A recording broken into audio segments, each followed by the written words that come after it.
अभिक्रिया के लिए निम्नलिखित प्रयोग करने पर ये आंकड़े प्राप्त हुए। इन आंकड़ों की सहायता से एक तो दर स्थिरांक की गणना करिए, वेग समीकरण लिखिए या इस अभिक्रिया की कोटि ज्ञात करें। क्या निकाले? अभिक्रिया की कोटि। ठीक है, तो ये सब काम करने के लिए हम कैसे हल तक जाएंगे उसका हल आपको मैं बताना चाहता हूँ। कोई भी अभिक्रिया हो, उस अभिक्रिया की दर का मान भाग लेने वाले अभिकारकों की सांद्रताओं के गुणनफल के क्या होता है? समानुपाती। किसी भी अभिक्रिया की दर का मान भाग लेने वाले जो अभिकारक हैं उनकी सांद्रताओं के गुणनफल के क्या होता है? समानुपाती। अब चूंकि हमें अभिक्रिया की कोटि नहीं पता है, मतलब हमें ये नहीं पता है कि हम जब समीकरण लिखेंगे तो a के ऊपर क्या घात लिखें और b पर घात क्या लिखें। तो आपने मान लिया कि इस अभिक्रिया की दर का मान r बराबर होता है k इंटू a की पावर m इंटू b की पावर क्या मान लिया अपन यहाँ पे? n, क्योंकि भाग लेने वाला अभिकारक कौन है यहाँ पे? a और b। भाग लेने वाला अभिकारक कौन है? a और b। तो इसका मतलब है कि पहले प्रयोग के अनुसार अभिक्रिया की दर का मान इतना है, दूसरे प्रयोग के अनुसार अभिक्रिया की दर का मान इतना है, तीसरे प्रयोग के अनुसार अभिक्रिया की दर का मान इतना दिया है और चौथे प्रयोग के अनुसार अभिक्रिया की दर का मान ये दे दिया। अब ये क्या है? तो a और b का कॉन्सेंट्रेशन, a और b की क्या दे रखी है अपने को? सांद्रता। इनको और इसको इस अभिक्रिया के अंदर हम रखते हैं। तो यहाँ पर आपने सबसे पहले लिखा k इंटू a की पावर m इंटू b की पावर n बराबर यहाँ लिख दिया अभिक्रिया की दर। क्या लिख दिया अपन ने? अभिक्रिया की दर। ठीक है, अब अभिक्रिया की दर अगर आप यहाँ पे रखते हो तो कैसे क्या करेंगे? a का मान क्या करके आपको 0.1 क्या दिया आपको? 0.1। इसके बाद क्या लिखा है बेटा आपका? b का मान क्या लिखा है? 0.1। तो हम सबसे पहले निकालते हैं r1 का मान। क्या निकालते हैं हम लोग? r1 का। r1 का मान निकालोगे तो k यहाँ पे आएगा 0.1 की पावर क्या गया? m, फिर आ गया 0.1 की पावर क्या यहाँ पे? n। समीकरण नंबर क्या देंगे इसको? 1। फिर आप निकालेंगे r2 का मान इसी अभिक्रिया के द्वारा। r2 में a का कॉन्सेंट्रेशन कितना हो गया आपका? 3, 0.3 हो गया। b का कितना हो गया आपका? 0.2। तो यहाँ पर फिर आएगा k 0.3 और यहाँ जाएगा 0.2 और इसकी पावर क्या आएगी? m, इसकी पावर क्या आएगी? n। समीकरण क्या लीजिए इसको? 2। फिर तीसरे प्रयोग के अनुसार अभिक्रिया की दर का मान, तीसरे प्रयोग के अनुसार अभिक्रिया की दर का मान अगर वो निकालना है तो ये कहलाएगा आपका r3 बराबर यहाँ पे है 0.k मल्टीप्लाई बाय 0.3 की पावर n और 0.4 की पावर क्या है यहाँ पे? n। समीकरण नंबर क्या दिया? 3। इसके बाद हम बात करेंगे प्रयोग नंबर 4 के अनुसार अभिक्रिया की दर का मान कितना जाएगा आपका? r4 बराबर k इंटू 0.4 m और 0.1 यहाँ पे आएगा n। समीकरण नंबर क्या दिया अपन ने? 4। r1 का मान इतना है, r2 का मान इतना है, r3 का मान इतना है, r4 का मान इतना है। ठीक, सबसे पहले देखो कि n घात वाले कंसंट्रेशन कहां पर समान है। दो ऐसे समीकरण देखो जहां पर n घात वाले सांद्रताएं बराबर हो। तो यहाँ पे क्या लिखा है? 0.1 और यहाँ पे क्या लिखा है? 0.1 दिया हुआ है। इसका मतलब समीकरण 1 और समीकरण 4, समीकरण 1 और समीकरण 4। आपने यहाँ पे लिखा समीकरण 1 को समीकरण 4 से भाग देने पर, समीकरण 1 को समीकरण 4 से भाग देने पर ये रहा r1 का मान और ये रहा r4 का मान। ये किसका मान है? r1 का और ये किसका है? r4 का।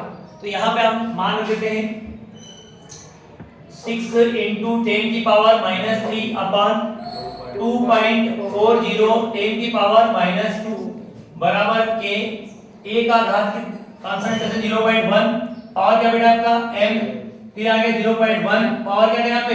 n, डिवाइड में क्या लिखा आपने? k 0.4 और यहाँ पे 0.1, घात क्या है? m, घात क्या है? n।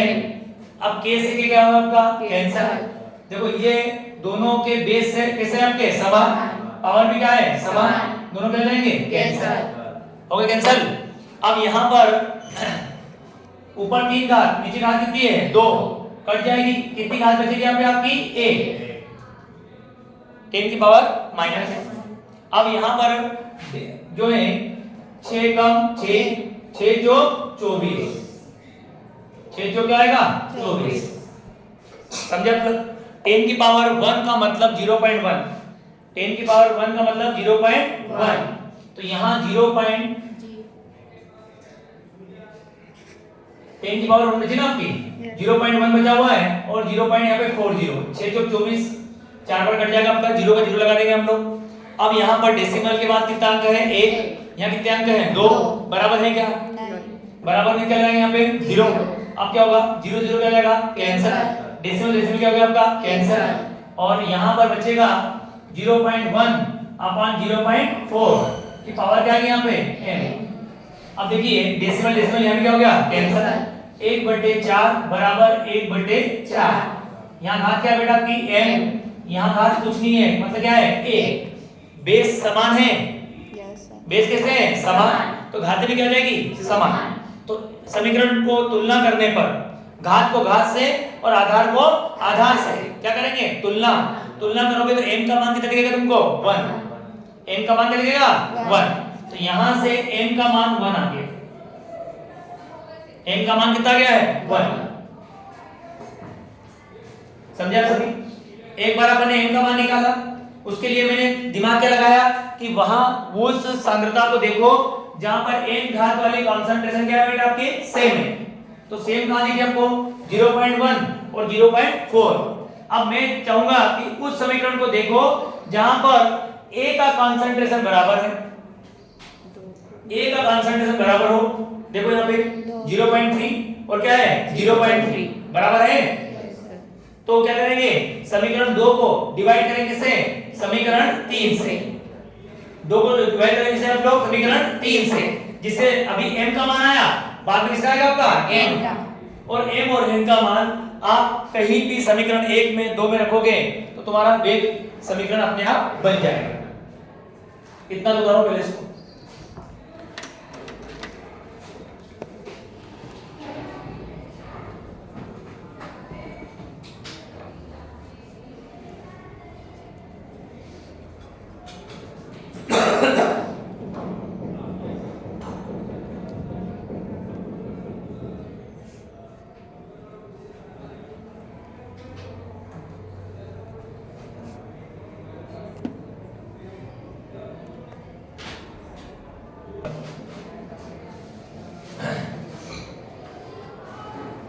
(0.72 10 की पावर -2 अपॉन 2.88 into 10 की पावर -1, 0.3 की पावर है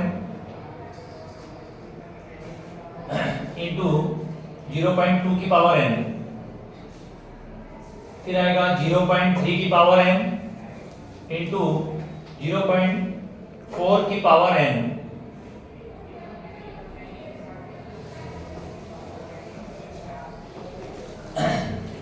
इसको इससे डिवाइड करेंगे, इसको इससे डिवाइड कर देंगे। देखो यहाँ पे 0.3 की पावर क्या है आपकी m, 0.3 की पावर क्या है m, ऊपर नीचे संख्या क्या होगी आपकी बराबर, क्या हो जाएगा यहाँ पे कैंसिल, ठीक। यहाँ पे 0.2 है, यहाँ पे क्या है 0.4। अब यहाँ पर देखें आप लोग डेसिमल के बाद 2 डिजिट है, यहाँ 1 है, क्या लगा लिया अपन ने 0, ये पावर कितनी आपकी 1, यहाँ पावर कितनी आपकी 2, कितनी पावर बचेगी आपकी 1 पावर। अब यहाँ पर 0.70 और 2.88 डेसिमल से डेसिमल क्या हो गया बेटा आपका कैंसिल, इनटू 10 की पावर क्या हो गया आपका माइनस, ठीक। अब 7 का टेबल आता है 7 चौक 28 होता है, तो इसको काटोगे इससे तो ये कितनी बार कटेगा बेटा आपका 4 टाइम, कितनी बार कटेगा आपका 4 टाइम। समझा सभी। अब यहाँ पर ये 4 टाइम कट गया तो कहेंगे आंसर आ गया आपका 1/4, ये आ जाएगा 0.2/0.4 की पावर क्या आ गया बेटा यहाँ पे n, नीचे पावर भी n है ऊपर भी क्या है n, डिवाइड करके कॉमन कर दिया। डेसिमल से डेसिमल क्या हो गया आपका 2 1 जा 2, 2 2 जा 4, क्या बचा है 1/2, क्या बचा है 1/2। इस 1/4 को 1/2 लिख करके पावर 2 कर दिया, कोई फर्क पड़ेगा 1/4, 1 का स्क्वायर क्या हो जाएगा 1 और 2 का स्क्वायर क्या हो जाएगा 4, तो 1/4 को क्या लिखा अपन ने 1/2 की पावर 2। अब यहाँ पे लिखा है 1/2 की पावर क्या है यहाँ पे n। अब तुलना करो, कंपैरिजन करो, बेस कैसे है समान, बेस कैसे है समान, तो पावर भी क्या जाएगी समान। इसका मतलब n का मान कितना जाएगा 2 आ जाएगा।